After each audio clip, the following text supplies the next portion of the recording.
Kanitha-inĩ wa Gatoreki Makindu kaunti-inĩ ya Makueni ni kwahũranĩria ũgavana kaunti-inĩ ĩno marekinyĩtie mbere ya atongoria a ndini itiganĩte kwendia cioneki ciao. Mũhũranĩri wa ũgavana na tigiti wa kĩama kĩa Wiper Mutula Kilonzo Jr. augĩte kanitha ndũkoretwo ũkĩgwetanio na ũteti, ũndũ ũrĩa nĩ ũgwati kuona gũkũ nĩ kwa andũ moragĩra ũteti wa Chagacha. Hata si machafuko ya watu kupigana, hata matamshi.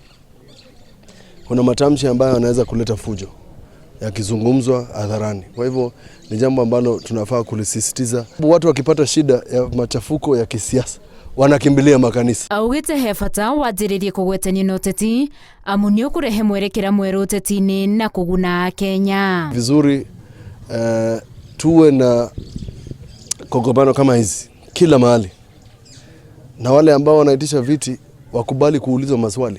Kanisa ina jukumu ya kutuleta wote pamoja, na hii ndio imekuwa fursa kubwa sana, na naomba iwe kielelezo sio hapa pekee Makueni, lakini kwa Kenya yote kwa jumla. Nake mũhũranĩri kĩũmbe Patrick Musimba orĩtie kaunti ingĩ cihĩmbĩrie mũhiano ũyũ amu nĩ mweke mwega wa aikari kũmenya ateti ao makĩria. Hii ndio njia ya kwenda mbele, njia ambayo inatuletea kusikia na kuzindua kila mgombeaji wa kiti maoni yake na kuwaambia wananchi ni nini wanaona. Akenya no mathingatĩtwo mahĩmbĩrie thayũ mbere hĩndĩ na thutha wa gĩthurano kĩnene. Ili sisi wote tuende kwa hii siasa tukijua tunapendana, tukijua sisi wote ni wa Kenya na kujua Kenya itaendelea baada ya uchaguzi. Ahũranĩri angĩ erĩ matinakinyia gĩikaro-inĩ kĩu, atongoria ya ndini makiuga thutha wa gũthikĩrĩria ateti aya marĩ na ũmenyo makĩria wa gũtara arũmĩrĩri a ndini ciao.